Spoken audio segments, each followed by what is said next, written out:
अगर कोई function f जो है वो हमारा एनालिटिक दे रखा है किसी d पे, then any of the following condition implies f is constant. यानी इन तीनों कंडीशंस में अगर कुछ भी होल्ड कर जाए तो इससे क्या इम्प्लाई होगा कि पूरा का पूरा फंक्शन हमारा क्या हो जाएगा, वो कांस्टेंट हो जाएगा। पहला क्या है कि u और v इज कांस्टेंट, यानी दोनों में से अगर एक भी कांस्टेंट हो गया तो फंक्शन हमारा क्या हो जाएगा, कांस्टेंट हो जाएगा। वो कैसे होगा, प्रूफ करते हैं। ए के लिए let u is constant implies u is c। अगर v कांस्टेंट है तो हम v को c मान लेते हैं। तो यहाँ पे चूंकि अगर ये फंक्शन एनालिटिक है तो एनालिटिक फंक्शन के लिए सी आर इक्वेशन जो है वो नेसेसरी कंडीशन होती है। सी आर इक्वेशन क्या होता है, u x is equals to v y, और ये हमारा सी कांस्टेंट है तो यू एक्स क्या आ जाएगा, जीरो, और जीरो किसके इक्वल हो जाएगा, वी वाई के इक्वल हो जाएगा। यू वाई जो है वो क्या हो जाएगा हमारा, जीरो के इक्वल हो जाएगा, और यू वाई हमारा किसके इक्वल होता है, माइनस का वी एक्स के इक्वल होता है सी आर इक्वेशन में। अब यहाँ पे देखो u तो हमें कांस्टेंट दे रखा है, यू एक्स हमें ज़ीरो मिल गया, और यू एक्स की वजह से हमको वी वाई भी जो है वो ज़ीरो मिल गया। सिमिलरली यहाँ पे हमें वी एक्स जो है वो ज़ीरो मिल गया। अब वी एक्स अगर हमारा ज़ीरो है तो ये क्या इंप्लाई करेगा, v is equals to g of y. चूँकि ये v जो है वो x का पार्शियल डेरिवेटिव है, तो यानी जो फंक्शन होगा वो x के टर्म में नहीं होना चाहिए, तो ये g ऑफ वाई होगा। ये कांस्टेंट भी हो सकता है लेकिन ये y का भी फंक्शन हो सकता है। अब यहाँ पे देखो वी वाई जो है वो हमारा क्या दे रखा है, ज़ीरो दे रखा है, तो यहाँ पे इसका अगर हम पार्शियल डेरिवेटिव करेंगे y के रिस्पेक्ट में तो ये क्या आ जाएगा, g dash y is equal to zero. चूँकि ये क्या है, ये सिर्फ y का फंक्शन है, तो यहाँ पे जब इसको हम पार्शियल, जैसे ये v क्या है हमारा एक्स वाई का फंक्शन है और ये सिर्फ y का फंक्शन है, तो यहाँ पे हम पार्शियल डेरिवेटिव लगाएंगे y के रिस्पेक्ट में, यहाँ पे हमारा ordinary differential equation ordinary differential लगाएंगे, ठीक है। तो ये हमारा जी डैश वाई, यहाँ पे वाई होगा क्या आ जाएगा, ज़ीरो हो जाएगा, और इससे हमें क्या इंप्लाई करेगा, g y is equals to constant, यानी सी वन जो है वो हमने इसको सी प्राइम मान लिया है, तो वी हमारा क्या आ जाएगा, सी प्राइम। यू हमने सी कंसीडर किया था, वी हमारा क्या आ गया, सी प्राइम आ गया, तो यानी कि दोनों यू और वी कांस्टेंट हो गए, तो एफ हमारा क्या हो जाएगा, कांस्टेंट हो जाएगा। अब हमारा यहाँ पे बी वाला देख लेते हैं। बी क्या कहता है कि modulus of F is constant then F is constant, और फिर उसके बाद में सी आएगा argument of F is constant, ठीक है, यानी कि tan inverse we upon U. हालांकि आर्ग्यूमेंट एफ जो है वो tan inverse we upon U नहीं होता है, लेकिन होता क्या है कि इसमें या तो ये pi minus tan inverse we upon u होगा, यहाँ पे मॉड भी लगा सकते हैं, ठीक है, या फिर यहाँ पे केवल माइनस होगा, तो वो सब कांस्टेंट में आ जाएगा, तो उसको हम आगे देख लेंगे, ठीक है। तो हम इसी तरह से प्रूफ करेंगे। डी क्या है, if u and v lie on a curve, अगर u और v जो है वो किसी कर्व पे लाई कर गए तब भी फंक्शन हमारा कांस्टेंट हो जाएगा। यानी अगर u और v सर्किल को सेटिस्फाई कर रहे हैं, पैराबोला का सेटिस्फाई कर रहे हैं, इस तरह की कहीं भी कर्व पे अगर लाई कर रहे हैं तो ये हमारा फंक्शन को कांस्टेंट कर देगा। तो हम पहले b को प्रूफ कर लेते हैं, modulus of f is constant. हम जो है यहाँ पे इन तीनों में a का यूज़ करेंगे।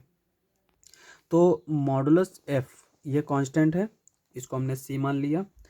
ये क्या इंप्लाई करेगा, under root U square plus we square is equals to C. Modulus of F क्या होता है, यही होता है। ये हो जाएगा you square plus we square is equals to C square. अब सी के पास कितनी चॉइस है हमारी, दो चॉइस हैं, या तो ये सी जीरो हो जाए या फिर ये नॉन जीरो हो जाए। अगर सी जीरो हो जाएगा तो हमारा यू और वी दोनों जीरो हो जाएगा, क्योंकि यू स्क्वायर पॉजिटिव हो जाएगा, वी स्क्वायर पॉजिटिव हो जाएगा। अगर सी जीरो है और यू अगर हमारा कोई नॉन ज़ीरो है, ये भी नॉन ज़ीरो है, तो ये भी पॉजिटिव टर्म, ये भी पॉजिटिव टर्म, तो कभी भी ये ज़ीरो नहीं होंगे, तो दोनों को ज़ीरो होना पड़ेगा। तो इसलिए हम क्या करते हैं, सी को नॉन ज़ीरो लेके चलते हैं। सी अगर हमने नॉन ज़ीरो लिया, ठीक है, तो हम यहाँ पे इसको, चूँकि ये हमारे क्या होंगे, डिफरेंशिएबल होंगे, फंक्शन हम एनालिटिक ले रहे हैं, तो यानी ये सी आर इक्वेशन भी सेटिस्फाई करेंगे। तो इसको एक्स के रिस्पेक्ट में डिफरेंशियल करते हैं, तो ये क्या हो जाएगा, two u x plus two v x is equals to C square का ज़ीरो हो जाएगा। और इसी तरह से इसका हम वाई के रिस्पेक्ट में करेंगे तो हमें ये इक्वेशन मिल जाएगी। और ये क्या इम्प्लाई करेगा, हमने दोनों में 2 कॉमन लेके कैंसिल कर दिया, तो ये हमारी इस तरह से इक्वेशन आ जाएगी। फंक्शन एनालिटिक है तो ये सी आर इक्वेशन सेटिस्फाई करेगा, तो इसको हम किस तरह से लिख सकते हैं, यू एक्स, यू को इसी तरह लिखा रहने देते हैं। यहाँ पे वी एक्स था तो वी एक्स की जगह पर हम क्या लिख सकते हैं, माइनस का यू वाई, तो यहाँ पे हम माइनस का यू वाई पुट कर देंगे। ये हमारा क्या है, वी वाई, यहाँ पे वी वाई है तो वी वाई की जगह पर हम क्या पुट कर सकते हैं, यू एक्स, तो यहाँ पे हम यू एक्स पुट कर देंगे, यहाँ पे यू वाई। ठीक है, इस तरह से ये हमारा आ जाएगा। अब यहाँ पे देखो ये 2 इक्वेशन है और ये 2 अननोन है। ठीक है, अगर इसको हम अननोन की तरह कंसीडर करें तो हम 2 इक्वेशन को आसानी से सॉल्व कर सकते हैं, या फिर हम इसको सिस्टम ऑफ लीनियर इक्वेशन से भी सॉल्व कर सकते हैं। इसको अगर हम इक्वेशन की तरह सॉल्व करें तो इसमें हम क्या करेंगे, इसमें हम u से मल्टीप्लाई करेंगे, इसमें हम v से मल्टीप्लाई करेंगे, ऐड कर देंगे तो हमें यू एक्स मिल जाएगा, और फिर हम उसी तरह से इसमें v से करेंगे, इसमें u से करेंगे, फिर सब्सट्रैक्ट कर देंगे तो हमें यू वाई मिल जाएगा। इसको हम एक और तरीके से लिख सकते हैं, इस तरह से u माइनस वी यू, इसको इसके साथ मल्टीप्लाई करेंगे, इसको इसके साथ मल्टीप्लाई करेंगे, इक्वल टू 0 पुट करेंगे तो हमें इक्वेशंस मिल जाएंगी। अब यहाँ पे देखो, अगर ये जो है ना, ये मैट्रिक्स अगर नॉन सिंगुलर है तो इसके पास ट्रिवियल सॉल्यूशन होगा, यानी कि ये जो है वो 0 के इक्वल हो जाएगा।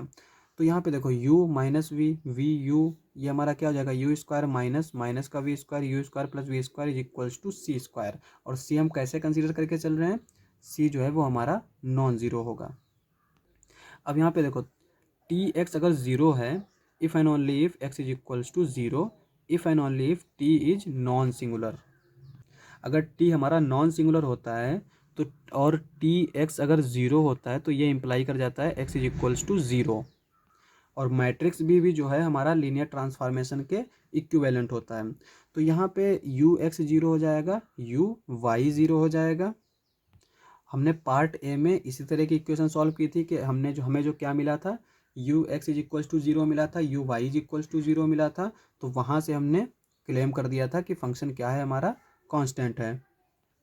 इसका इंटीग्रेशन करेंगे तो u जो है वो क्या हो जाएगा, g ऑफ y।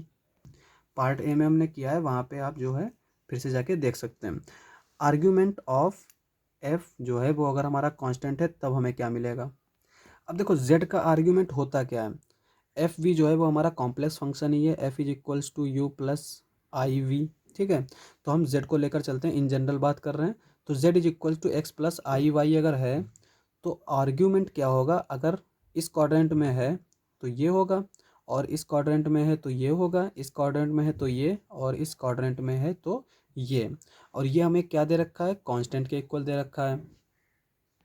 अब इसका जो है आर्ग्यूमेंट चाहे यहाँ यहाँ कहीं भी हो, हम उसको सिंप्लीफाई करके इधर ले आएंगे, यानी अगर ये माइनस पाई है तो इसको हम इधर ले जा सकते हैं, और इस तरह से हम tan inverse u upon v upon you को c के इक्वल लिख सकते हैं।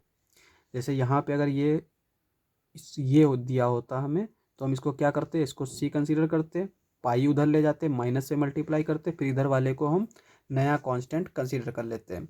तो उसी तरह से हम इसको लेकर चलेंगे, ये हमारे लिए थोड़ा सा आसान हो जाएगा।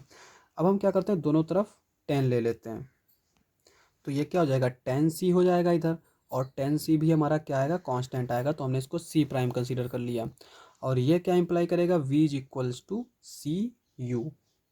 यहाँ पे हमने c प्राइम लिया तो इसको हम c प्राइम ले सकते हैं, और इसको हम क्या लिख सकते हैं, सी यू माइनस वी। अब यहाँ पे देखो फंक्शन हमारा किस तरह से दे रखा है, u plus i v type के। अब हम एक नया फंक्शन डिफाइन करते हैं, जी जेड, किस तरह से, c plus i u plus i v. ये फंक्शन हमारा क्या है, एनालिटिक है, और ये क्या है, कांस्टेंट है। यहाँ पे ये कांस्टेंट है, ये एनालिटिक फंक्शन है, तो हमारा क्या होता है, g इज एनालिटिक, तो ये हमारा g भी एनालिटिक हो जाएगा, as it is a constant multiple of analytic function. तो अगर कोई फंक्शन जो है वो कांस्टेंट मल्टीप्लाई करें और वो फंक्शन एनालिटिक है, तो जो नया फंक्शन मिलेगा वो भी फंक्शन एनालिटिक ही होगा। अब इसको हम क्या करते हैं, मल्टीप्लाई कर देते हैं, तो ये हमें किस तरह से मिल जाएगा, इस तरह से मिल जाएगा। अब यहाँ पे देखो c prime u minus v, ये हमारा क्या दे रखा है, 0 दे रखा है, तो यहाँ से हमें c प्राइम u जो है वो minus c prime u minus v जो है वो ज़ीरो है, और ज़ीरो हमारा क्या होता है, कांस्टेंट होता है। और ए में हमने प्रूफ किया था कि अगर यू और वी में एक भी कांस्टेंट है तो वो पूरा फंक्शन क्या हो जाएगा, कांस्टेंट हो जाएगा। तो यहाँ से हमें क्या मिल जाएगा कि पूरा का पूरा जी जो है वो क्या हो गया, कांस्टेंट हो गया।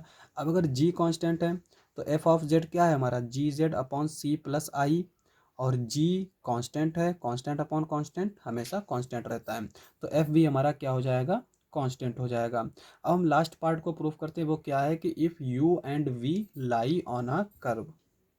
अब u और v अगर कर्व पे लाई करते हैं तो उसको हम दो तरीके से लिख सकते हैं, एक तो इस तरह से लिख सकते हैं v is the function of u, या इस तरह से भी लिख सकते हैं कर्व पे।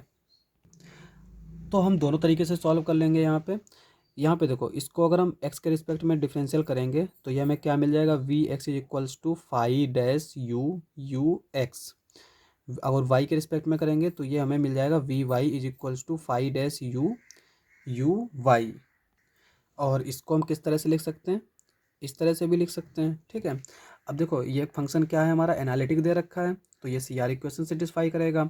यहाँ पे कितने वेरिएबल हैं, एक दो तीन चार, और जबकि इक्वेशन कितनी है, दो, तो हम इसको दो वेरिएबल में कन्वर्ट कर सकते हैं। तो हमने यहाँ पे u के टर्म में कन्वर्ट कर लिया, तो ये हो जाएगा हमारा वी एक्स जो है वो क्या आएगा, माइनस का यू वाई, इसको हम यहाँ पुट करेंगे तो ये प्लस का यू वाई हो जाएगा, और वी वाई क्या है, यू एक्स, तो यहाँ पे ये यू एक्स आ जाएगा। और इसको हम किस तरह से लिख सकते हैं, इस तरह से लिख सकते हैं, ठीक है। तो यहाँ पे हम ये सिस्टम ऑफ लीनियर इक्वेशन आ गया, इसको हम इस तरह से लिख सकते हैं, phi dash u one minus one phi dash u. अब यहाँ पे देखो, अगर ये जो है नॉन सिंगुलर है, ठीक है, तो इसके पास एक ही सॉल्यूशन होगा, ट्रिवियल सॉल्यूशन, और यानी कि ये क्या होगा, ज़ीरो के इक्वल होगा। तो यहाँ पे ये इसका डिटर्मिनेंट क्या है, इसका डिटर्मिनेंट ये आ जाएगा five dash you square plus का वन। अब देखो वन तो हमारा कभी ज़ीरो होगा नहीं, और ये अगर ज़ीरो भी हो जाए तो ज़ीरो में वन ऐड करेंगे तो ये कभी ज़ीरो नहीं होगा, ठीक है। यानी ये अगर हम पॉजिटिव निगेटिव ज़ीरो यानी रियल नंबर कुछ भी आए उसका स्क्वायर करेंगे तो ये हमेशा क्या रहेगा, पॉजिटिव रहेगा, और उसमें वन ऐड कर दिया तो ये कभी भी ज़ीरो नहीं हो सकता। इसकी एक कंडीशन हो सकती है कि ये जो है फाइव डैश यू अगर हमारा आई हो गया तो ये आई स्क्वायर हो जाएगा, आई स्क्वायर क्या होगा, minus one plus one, one, तो ज़ीरो हो जाएगा। लेकिन ये कभी भी आई के इक्वल नहीं आएगा। क्यों नहीं आएगा, क्योंकि हम जानते हैं कि फंक्शन हमारा क्या होता है, f is equals to u plus i v, और यू और वी हमारे क्या होते हैं, आर क्रॉस आर से आर में होता है, ठीक है। तो यहाँ पे ये जो फाई यू दे रखा है ये हमारा वी दे रखा है, v is equals to phi of u, और v भी हमारा कहाँ से कहाँ होता है, r क्रॉस r से r में, तो ये v जो है वो हमारा r में बिलोंग करेगा, और जब इसको डिफरेंशियल करेंगे तब भी वो हमारा फंक्शन r का ही रहेगा। तो यानी ये हमारा कभी भी कॉम्प्लेक्स नहीं आएगा, ये हमेशा रियल ही आएगा, और जब रियल आएगा तब ये हमारा ज़ीरो नहीं हो सकता, ठीक है। तो यहाँ पे अगर किसी को लगे कि ये आई भी हो सकता है, कॉम्प्लेक्स में हम बात कर रहे हैं, लेकिन ये जो फाई है ये हमारा रियल है। तो यहाँ पे इसके पास एक ही सॉल्यूशन बचा, ये वाला ट्रिवियल सॉल्यूशन, यानी इसको जीरो को इक्वल पिट कर देना है। इसको जीरो के इक्वल जब पुट करेंगे तो ये क्या आ जाएगा, u x is equals to v y is equals to zero, u y is equals to minus v x is equals to zero. और हमने पार्ट ए में प्रूफ किया था कि अगर ये चारों ज़ीरो हों तो यू हमारा क्या हो जाए, वी एफ हमारा जो है वो कांस्टेंट हो जाएगा। तो इस तरह से हम देख सकते हैं कि अगर फंक्शन जो है वो हमारा कर्व पे लाई कर रहा है, यानी u और v जो है वो हमारा कर्व पे लाई कर रहा है, तो फंक्शन हमारा क्या हो जाएगा, कांस्टेंट हो जाएगा। और अगर कोई इस तरह से जो है फंक्शन को, कर्व को अगर डिफाइन कर रखा हो sigh of u comma v, ठीक है, तो उसके लिए भी यहाँ पे हमने सॉल्यूशन दे रखा है। यहाँ पे इसको हम क्या, अगर u के रिस्पेक्ट में इंटीग्रेशन कर डिफरेंशियल करें तो ये हमारा इस तरह से आएगा, और जब हम v के रिस्पेक्ट में, सॉरी यहाँ पे x के रिस्पेक्ट में जो इसको हम डिफरेंशियल करेंगे तो इस तरह से आएगा चेन रूल से, और जब हम y के रिस्पेक्ट में करेंगे तो इस तरह से मिल जाएगा। और यहाँ पे सी आर इक्वेशन लगा देंगे हम तो हमें इस तरह का मिल जाएगा, और फिर इसको भी हम सिस्टम ऑफ लीनियर इक्वेशन की तरह इसकी हम मैट्रिक्स फॉर्म में लिख लेंगे, और इसका जब हम डिटर्मिनेंट निकालेंगे तो वो डिटर्मिनेंट हमारा क्या आएगा, ये प्लस यानी a square plus b square is not equals to zero. यहाँ पे भी जो साई जो है वो हमारा कहाँ से कहाँ होगा, साई जो हमारा मैप होगा वो होगा R2 क्रॉस R2 से R पे। चूँकि U हमारा कहाँ से कहाँ है, R क्रॉस R से R पे है, V हमारा R क्रॉस R से R पे है, तो ये भी R2 से R पे है, ये भी R2 से R पे है, तो साई हमारा कहाँ से कहाँ हो जाएगा, R2 क्रॉस R2 से R पे हो जाएगा। और रियल नंबर में अगर a square plus b square is equals to अगर ज़ीरो हुआ तो ए और बी को क्या होना पड़ेगा, ज़ीरो होना पड़ेगा। तो यहाँ पे ये कभी भी ज़ीरो के इक्वल नहीं हो सकते। तो यहाँ से भी हमें u x is equals to u y is equals to zero मिल गया। तो यहाँ से भी हम फंक्शन को कह सकते हैं कि ये हमारा कांस्टेंट है। तो आज के लिए बस इतना ही। अगर आपको हमारा वीडियो अच्छा लगे तो हमारे चैनल को सब्सक्राइब करें। मिलते हैं अगले वीडियो में।